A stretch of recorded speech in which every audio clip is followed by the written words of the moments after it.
দালালেরা দালালেরা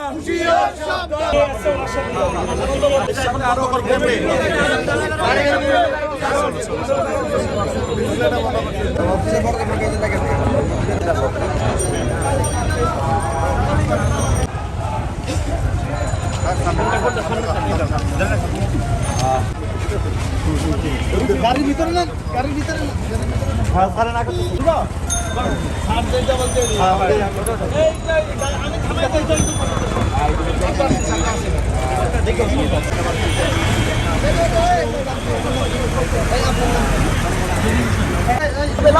এখানে মসজিদ কমিটির কেউ নেই।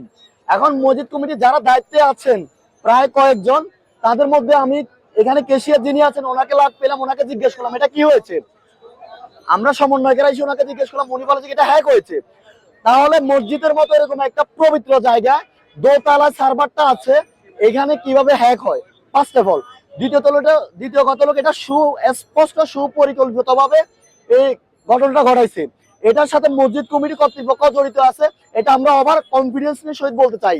কেননা তারা যদি জড়িত না থাকে, দীর্ঘ 4 মাস এটা আপনার এখানে এভাবে আওয়ামী লীগ ফিরবে জয় বাংলাদেশে, এটা এতদিন দেখি নাই কেন আমরা।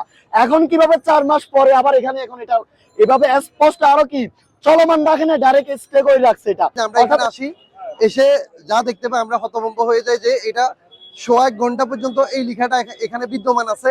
এবং আমরা এটা পুরোপুরি ভাবে স্পষ্টভাবে বলতে চাই, এখানে মসজিদ কমিটি পুরোপুরি ভাবে তাই, এবং তারা এটা সুপরিকল্পিত ভাবে করা হয়েছে। আওয়ামী লীগ ফিরছে জয় বাংলা, এই স্লোগানটা বারবার আসতেছে স্ক্রিনে, এটা আমরা দেখছি। আমরা এখানে দায়ী করতেছি, আসলে কাউকে নির্দিষ্ট করে দায়ী করার মতো অবস্থা আমাদের না। আমরা চিন্তা চেতনা করছি, এখানে যে অফিস মেনটেন করে, কম্পিউটার মেনটেন করে, এখানে যে এই স্ক্রিনটা যারা কন্ট্রোল করে, তাদের মধ্যে কেউ না কেউ এখানে জড়িত আছে। নতুবা ওই কন্ট্রোল রুমে সাধারণ কোনো পাবলিক যাওয়া হয় না। এখানে সিসি ক্যামেরা আছে, সংরক্ষিত সিসি ক্যামেরার মাধ্যমে প্রকৃত কারা কারা এটার সাথে জড়িত এটা উদ্ঘাটন করা হোক, এটা আমরা আমাদের সাধারণ পাবলিকের পক্ষ থেকে আমরা দাবি জানাচ্ছি।